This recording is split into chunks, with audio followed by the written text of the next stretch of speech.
J'ai l'impression que la question des finances personnelles, c'est un sujet qui revient super souvent sur la table. Étrangement, c'est un sujet qui est très peu évoqué à l'école, et avoir des cours de finance, de comptabilité ou même d'analyse financière, c'est au final seulement réservé à ceux qui font du commerce. Pendant mes études, c'est des trucs qui m'ont été rabâchés, mais vraiment uniquement sur le plan de gestion des entreprises et pas du tout sur le plan personnel. Et pourtant, le sujet des finances personnelles, c'est quelque chose qui touche absolument à tout le monde et qui peut être intéressant de développer petit à petit dès qu'on commence à s'y intéresser. Même s'il y a déjà des centaines de vidéos qui ont déjà été faites à ce sujet-là sur YouTube, je me suis dit que ça pourrait être intéressant que je te donne aussi mon avis par rapport à ça, que je te donne différentes clés qui m'ont aidé à mieux gérer mes finances personnelles, pour qu'à la fin de cette vidéo, tu sois toi aussi en capacité de gérer de façon efficace tes finances personnelles, pour pouvoir moins galérer financièrement, et puis aussi s'intéresser petit à petit à tout ce qui se rapproche à l'investissement. Donc ce que je te propose dans cette vidéo, c'est tout simplement 8 points différents sur lesquels tu vas pouvoir te pencher pour pouvoir améliorer petit à petit ta situation financière, tout ça en t'expliquant différentes expériences que j'ai pu avoir au cours de ces dernières années. Alors n'hésite pas à regarder la vidéo jusqu'au bout et on commence directement avec le premier point. Celui-ci c'est tout bête, c'est de tout simplement connaître tes charges fixes. Bon là, je t'explique vraiment rien de fou. On a tous des dépenses qui reviennent mensuellement et qu'on doit de toute façon payer. Et connaître réellement le coût de notre vie, ça permet aussi de savoir quel est le plafond minimum d'argent qu'il faut gagner par mois pour pouvoir subvenir à ses besoins. C'est un truc que j'ai commencé à faire il y a de ça environ 3 ans, quand je commençais à gagner un petit peu de sous avec les différents stages que je faisais pour ma formation. Comme je l'ai dit avant, les finances personnelles, c'est pas un truc qui est enseigné à l'école. Et si tu te forces pas à le faire toi-même, en fait, il y a personne qui te forcera à le faire à ta place. Donc pour ce qui est des charges fixes, c'est assez simple. Tu prends une feuille ou ton téléphone et puis tu notes les différentes choses que tu dois payer de toute façon tous les mois. Alors attention, là on parle vraiment des trucs qui sont absolument nécessaires à ta survie. Par ça j'entends les différentes dépenses qui sont liées à ton logement, ton appartement ou ta maison, ton alimentation, tes transports, quoi d'autre, tes loisirs, bref, je pense que t'as compris le délire. Donc déjà, en identifiant les différentes dépenses que tu as dans chaque domaine, t'arriveras à identifier les domaines dans lesquels tu dépenses le plus, et ça sera à toi de te dire, ok, j'accepte le fait de dépenser autant dans chaque domaine. Si un domaine que tu aimes moins et dans lequel tu dépenses beaucoup de thunes, c'est peut-être le moment de trouver une solution pour dépenser un petit peu moins là-dedans. Et de la même façon, si tes charges fixes, elles sont au-dessus de ton salaire ou de tes revenus, peut-être que tu vis un petit peu au-dessus de tes moyens. Alors pour ça, il y a vraiment deux solutions. Soit tu décides d'accepter le fait que ton lifestyle ne reflète pas du tout la paye que tu as, et du coup tu décides de dépenser un petit peu moins tous les mois. Soit il n'y a pas 36 solutions,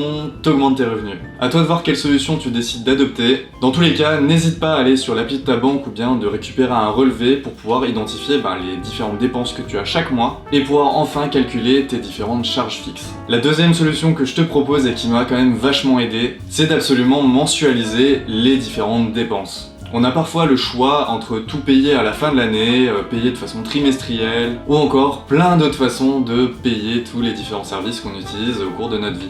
Mais le vrai problème de ça, c'est que toi et moi, on sait très bien qu'on est relativement mauvais dans la gestion de notre thune. Pour moi, le minimalisme financier, c'est vraiment d'aller au plus simple. Et se retrouver avec différentes échéances de paiement, c'est vraiment une galère pour pouvoir gérer ça de façon efficace. Un des trucs qui m'avait vraiment fait galérer, c'était à l'époque où il y avait encore les taxes d'habitation. T'es étudiant, t'as pas forcément de thunes, et là, de nulle part, t'as une taxe d'habitation de 700 balles qui te tombe dessus à la fin de l'année. C'est le genre de truc qui t'arrive une fois, peut-être 2 fois, ou limite 3 fois. Mais si tu prends les devants et que tu mensualises tes différentes dépenses, je peux t'assurer que tu galéreras beaucoup moins financièrement. La majorité d'entre nous est vraiment pas fait pour sortir plein de thunes à la fin de l'année. Et si t'en as l'envie, tu peux même aller un tout petit peu plus loin dans l'exercice. Tous les ans, tu sais que Noël tombe et que tu dépenses beaucoup plus de thunes à ce moment-là. Alors ce que je te propose, c'est cette année, au lieu de faire un méga trou dans le budget, tu mets déjà un petit peu de sous de côté à partir de maintenant, pour Noël. C'est le genre de choses que j'ai déjà vu pas mal de personnes faire, que je fais pas personnellement, mais par contre que je trouve vachement intelligent. Peut-être même que je vais m'y mettre aussi d'ailleurs. Après la mensualisation de tes dépenses, ce que je te propose, c'est une troisième solution. C'est tout simplement d'apprendre la différence entre un actif et un passif.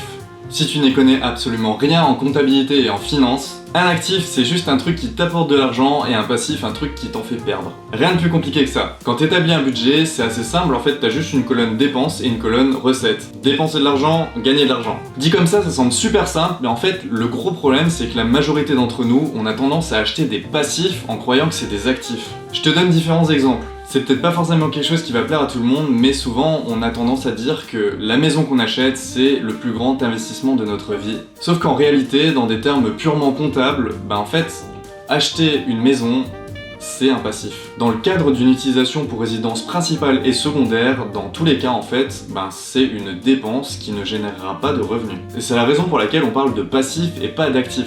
Toi là-bas, je crois que je t'ai perdu, non? Alors que si par exemple tu prends un crédit pour pouvoir acheter un bien immobilier, que tu mets un locataire dedans, c'est assez bête, mais c'est le locataire qui va payer ton crédit. De cette façon, tu comprends directement que dans les éléments de passif, il n'y a pas que forcément des choses négatives. Il y a des bons et des mauvais crédits. Et si c'est un sujet qui t'intéresse aussi, n'hésite pas à m'écrire un commentaire, comme ça je ferai probablement une vidéo là-dessus pour pouvoir t'expliquer différents concepts. En gros, j'imagine que t'as compris qu'il y a des bons et des mauvais crédits. J'avais tendance pendant très longtemps à croire que tous les crédits étaient mauvais. Sauf que bien utilisé, dans certains cas, le crédit ça peut être un excellent levier pour certains investissements. Et donc ça nous permet de faire une transition vers notre quatrième solution, qui est d'éviter les mauvais crédits.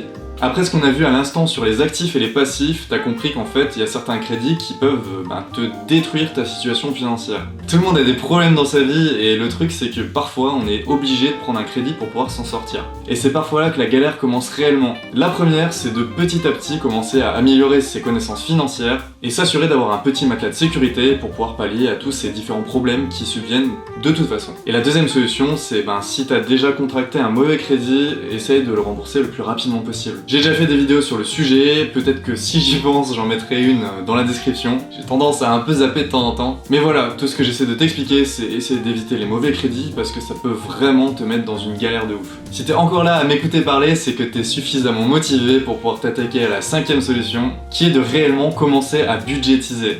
Maintenant, tu connais déjà tes charges fixes, tu mensualises tes dépenses, tu connais la différence entre un actif et un passif, et t'évites de contracter de mauvais crédits. Une fois que t'as fait ça, t'as déjà fait le plus gros du boulot. Maintenant, ce que je te propose, c'est d'être plus efficace dans ta gestion et commencer tout doucement à écrire les différentes dépenses que tu as tous les mois pour pouvoir réellement te rendre compte de là où tu pêches et là où t'es très bon dans tes dépenses. Je vais assez rapidement te faire une vidéo dans laquelle je t'expliquerai exactement comment je fais pour budgétiser tous les mois. Mais en fait, j'ai tout simplement un tableau Excel dans lequel je rentre mes différentes données et qui me permet de me rendre compte combien je dépense chaque mois, si je suis complètement déconnant par rapport au mois précédent, avec aussi un onglet spécifique pour les choses hors budget que j'ai absolument envie d'acheter et que je vais acheter probablement dans les prochains mois. Pour te donner un exemple, la caméra avec laquelle je shoot cette vidéo était en fait dans cet onglet, et le jour où je suis tombé sur la meilleure opportunité pour trouver ce produit au meilleur prix, j'avais les liquidités nécessaires pour pouvoir me l'offrir et j'ai pu économiser pratiquement un tiers du prix de la caméra juste en attendant un petit peu. Je fais ça pour absolument toutes les grosses dépenses que je dois faire. Ça inclut notamment mon téléphone, mon ordinateur portable, cette caméra et aussi de l'orthodontie. Bref, tout ça pour t'expliquer que si tu commences à budgétiser tes différentes dépenses, tu pourras toujours profiter des meilleurs produits au meilleur prix, tout en ayant toujours les liquidités pour pouvoir te les offrir. Alors c'est assez marrant parce que ce que je suis en train de te dire là, ça peut sembler un peu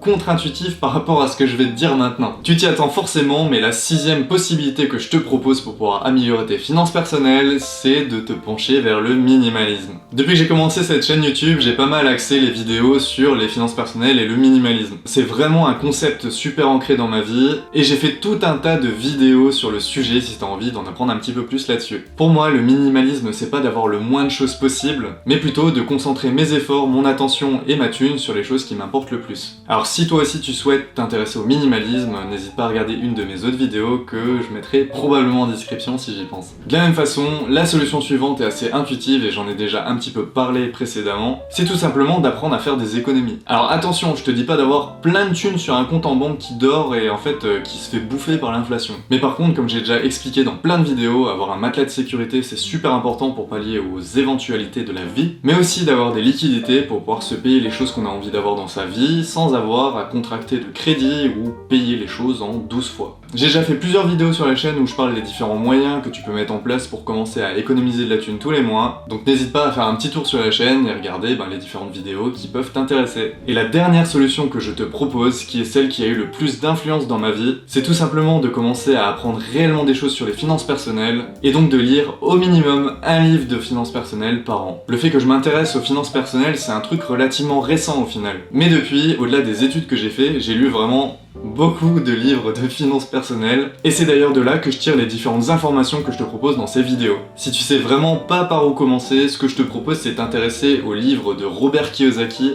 qui a notamment écrit Père riche, Père pauvre, et plein d'autres bouquins ultra intéressants sur les finances personnelles. Il y a aussi un bouquin de Ramit Sethi qui est vachement bien. Je sais pas s'il a été traduit en français, mais il s'appelle I Will Teach You to Be Rich, et franchement il y a plein d'informations intéressantes à prendre dedans. Bref, tout ça pour dire que si tu commences à t'intéresser aux finances personnelles, et que t'apprends plein de trucs sur le sujet, bah tu vas forcément améliorer ta situation financière. Au final, c'est un sujet comme les autres. Si tu veux apprendre des trucs sur l'histoire, bah tu vas regarder des documentaires, des vidéos sur YouTube, et puis des bouquins sur l'histoire. Bah pour les finances personnelles, au final, c'est vraiment la même chose. Donc n'hésite vraiment pas à utiliser un petit peu de ton temps pour lire des bouquins de finances personnelles, parce que c'est vraiment quelque chose qui peut avoir un impact considérable sur ta situation. Il y a encore énormément d'autres façons par lesquelles tu peux améliorer ta situation financière. Mais ces 8 premiers points, c'est vraiment la base qui te permettra d'atteindre tes différents objectifs financiers. D'ailleurs, si tu lis déjà des bouquins de finances personnelles, n'hésite pas à me commenter tes préférés, comme ça me donnera un petit peu de lecture. Je ferai probablement d'autres vidéos là-dessus dans les prochaines semaines parce que c'est vraiment un sujet qui m'intéresse à mort. Donc si t'as envie d'être au courant des différentes vidéos que je sortirai plus tard, n'hésite pas à t'abonner à la chaîne, tu peux toujours aussi liker la vidéo et la commenter pour le référencement, tout ça tu connais. Autre information importante, à partir de la semaine prochaine, je vais commencer à faire 2 vidéos par semaine au lieu d'une seule. Comme ça je pourrais animer un petit peu plus la chaîne, proposer d'autres types de contenus et peut-être aussi te proposer des trucs un petit peu plus personnels. Dans tous les cas, prends soin de toi et de tes finances personnelles et on se retrouve très vite dans la prochaine vidéo.